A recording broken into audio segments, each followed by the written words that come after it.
પિયુષભાઈ, તમે એક B division police સ્ટેશનમાં એક અરજી કરેલી છે જાનથી મારી નાખવાની, શું કહેશો? હા, ગત તારીખ 5/1/2026 વહેલી સવારે 3 વાગ્યે જનકસિંહ જાડેજા કરીને ફેસબુકમાંથી મારામાં ઓડિયો કોલ અને વિડીયો કોલ અને ગાળો આપતા હોય એવા મેસેજો કરેલા હતા, જે મેં સવારે 9 વાગે જોયા.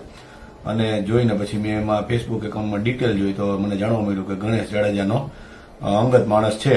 એટલે સમગ્ર બાબતની મને જાણ થઈ ગઈ કે આ આખું પૂર્વનિયોજિત કાવતરું છે કે અમને જે રીતે અમે રાજકુમાર જાટ હોય, પછી પાટીદાર સગીર દીકરી માટે અન્યાય થતો હોય એમાં હોય, ખેડૂતો માટે હોય કે ગોંડલમાં કઈ પણ જગ્યાએ અન્યાય થતો અવાજ ઉઠાવતા હોય, એટલે આ ગણેશ જાડેજાના પેટમાં તેલ રેડાયું હોય, જેથી કરીને એને આવા લોકોને ઉભા કરીને મને ડરાવવા ધમકાવવા માટેના કૃત્ય કરેલું છે. એ મને જાણ થતાં મેં લેખિતમાં પીઆઈ રાવ સાહેબને મળી, બી ડિવિઝન મને ફરિયાદ આપેલી અને રાવ સાહેબે આજે એમાં ફરિયાદ પણ લઈ લીધેલી છે.